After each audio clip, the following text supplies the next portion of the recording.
Boa tarde, pessoal. Quarta-feira, dia 11 de dezembro de 2013, cada vez mais próximos aí do Natal, cada vez mais próximos do final de ano, né, André? A gente está aqui nessa quarta-feira que é muito especial para o futebol gaúcho, porque afinal é o dia que se completam 30 anos do maior título da história do Grêmio, do primeiro título mundial do Rio Grande do Sul, o Mundial Interclubes que o Grêmio ganhou lá em Hamburgo. A gente vai falar um pouco sobre isso, né? Tem aqui ao meu lado o André Rê, que hoje vai falar aqui na Web TV de Esportes do Jornal NH. Mas antes de falar do Mundial, né, André? Falar dessa comemoração que o Grêmio vem fazendo hoje, um dia cheio de atividades lá na Arena, vai ter um jogo com os campeões e também uma seleção da história do Grêmio. A gente tem que falar sobre o Brasileirão, que ainda não terminou. O Brasileirão terminou no domingo dentro de campo, mas fora de campo ainda tem muito rolo, muita coisa para se conversar, né, André? Essa questão toda agora da possibilidade da Portuguesa ser rebaixada no lugar do Fluminense, porque escalou um jogador que estava suspenso na partida contra o Grêmio. E só para avisar, né, a Portuguesa podia perder aquele jogo contra o Grêmio por 30-0, que não seria rebaixada. Mas por ter escalado um jogador irregular, se for confirmada a punição, perde 4 pontos, com isso cai para 45 pontos e o Fluminense se livraria.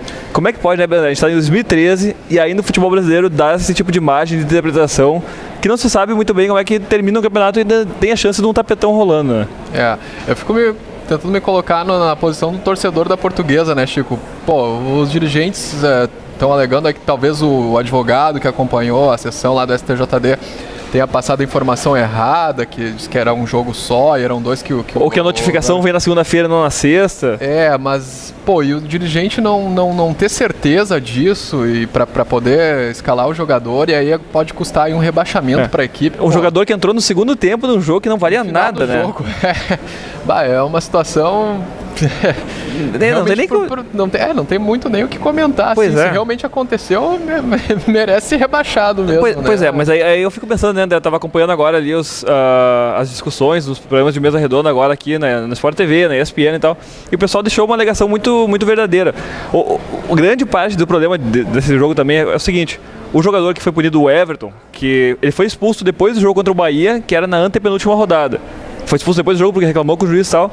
Não, daí foi suspensão automática contra a Ponte Preta na rodada seguinte e ele foi expulso no domingo. No domingo seguinte ele não jogou. E aí o julgamento da expulsão de quase 2 semanas antes é numa sexta-feira e não tem uma indicação de quais os jogos ele deve cumprir. Na verdade, o que o STJD dá não é uma sentença, é quase um enigma, uma charada, porque os caras têm que adivinhar e parece que sempre dá um espaço, uma brecha para interpretação que acaba gerando esse tipo de coisa, né? Aí complica, né? Fica complicado mesmo. Mas tem que se organizar, né, Chico? O clube também tem que ir atrás, né? Buscar informação para ter certeza ali na hora que vai relacionar e utilizar o jogador, né? Pois é. Depois não adianta reclamar, né? A gente teve um precedente parecido com esse caso, que é a escalação de um jogador do Brasil de Pelotas na Série C de 2011. O Brasil de Pelotas sempre disputava a terceira divisão, mas teve um jogador que foi escalado também quando estava suspenso, porque tinha sido expulso na última rodada do campeonato anterior pelo clube que jogava. O Brasil contratou ele, colocou ele em campo e o Brasil acabou punido por pontos e foi rebaixado para a Série D e hoje não disputa nenhuma divisão nacional, né? Então é um caso que tem precedente e é um dos 2 casos aí que a gente tem agora de tapetão falando, porque também na hipótese mais louca possível seriam rebaixadas a Portuguesa e o Flamengo, e o Vasco e o Fluminense salvariam, né? Porque tem ainda a briga do Vasco com o Atlético Paranaense no jogo lá tumultuado da Joinville, e o Flamengo também teria escalado o André Santos de forma irregular, o que poderia perder pontos contra o Cruzeiro, então é uma confusão, né? Pois o brasileiro pode mudar, Vasco e Fluminense podem ainda se livrarem do rebaixamento. O Vasco depende de uma combinação de julgamentos, não é nem uma combinação de resultados, é uma combinação de julgamentos. Parece rodada final de campeonato, né, Chico? Mas é fora das 4 linhas. É realmente uma situação inusitada, assim, e que é muito triste, porque a gente pensa assim, o Campeonato Brasileiro já terminou de uma maneira totalmente fora do normal e muito, muito triste, com toda aquela briga que teve, que acabou chamando a atenção, e ainda eu falo sempre assim, a gente não tem que ficar pensando como é que o brasileiro é visto lá fora. O brasileiro é importante para quem disputa o Campeonato Brasileiro, mas no momento em que está todo mundo aqui acompanhando o Brasileirão, tem uma chance de mudar 50% dos times rebaixados e é complicado, né? No mínimo estranho, né, Chico? Estranha a situação que chegamos aí. Pois é. Falando um pouco sobre a dupla Grenal, André, o Inter parece dessa vez, ontem não se tinha muita certeza, muita informação, mas parece que o Leandro Damião está realmente pronto para deixar o Colorado. O grupo Doyen Sports, que é um grupo inglês, baseado em Malta, paraíso fiscal, aquelas coisas, grupo de investidores, está próximo de contratar ele e levar para o Santos por 14 milhões de euros. O Inter mesmo, depois de um ano muito ruim do Damião, é capaz ainda de fazer dinheiro com ele, né? 13, 14 milhões de euros. Parece que agora teria fechado, né? No início da tarde surgiu essa informação, o Inter ainda não confirmou, mas parece que o negócio teria mesmo sido fechado. Isso dá 39 milhões de reais, mais ou menos. Isso, 39, 40, por aí. E o Inter que estava já há algum tempo ali com algumas propostas pelo Leandro Damião, propostas até melhores, não decidiu esperar e tal. O Damião estava na seleção, estava valorizado, estava marcando gols, e de lá para cá se desvalorizou muito, né? Perdeu espaço na seleção, sofreu com lesões ali, perdeu espaço na seleção, perdeu a Copa das Confederações. Perdeu espaço sendo no Inter, né? Chegou a ser reserva um tempo. No Inter, marcou poucos gols. E o valor dele de mercado caiu bastante, e o Inter acabou agora vendendo ele para dentro, para um clube que vai acabar indo parar num clube brasileiro. Num mesmo, rival, né?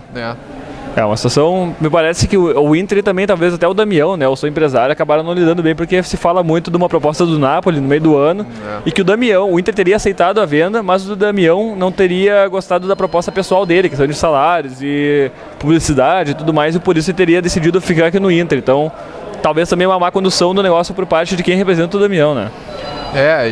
Mas tem se falado também alguma coisa, Chico, em relação à postura do Damião no vestiário, né? Parece que ele tem buscado muitas jogadas individuais e tal, tem desagradado alguns dirigentes, alguns companheiros ali, estaria faltando colaboração dele com o time mesmo, então isso aí de repente tem a ver alguma coisa com isso, né? Com essa saída meio rápida dele, assim. Para um clube brasileiro, né? Pensando aqui, eu tava até perguntando antes ali, via Twitter e tudo mais, eu não lembrava da última vez que o Inter tinha vendido um titular para um clube brasileiro. O Inter teve várias negociações aí que envolveram, por exemplo, o Rafael Sobis, era final de contrato, acabou indo pro Fluminense. O Bolívar, que era titular da zaga, saiu obrigado, foi rescindido. Mas pelo que eu pesquisando ali com os amigos e tal, acho que a última vez que o Inter perdeu um titular, vendeu para um outro clube do Brasil, foi o goleiro André, em 99, pro Cruzeiro. De lá para cá, o Inter nunca mais perdeu um jogador titular para dentro do país. E um jogador em alta, né? Um centroavante, que é uma posição difícil, né? De conseguir. Claro, o Damião fez uma má temporada, mas nada impede que ano que vem ele volte ali a repetir a temporada aí e se tu pensar que no momento o substituto dele é o Rafael Moura, né? O que o Inter vai fazer? Pois é, vamos ver.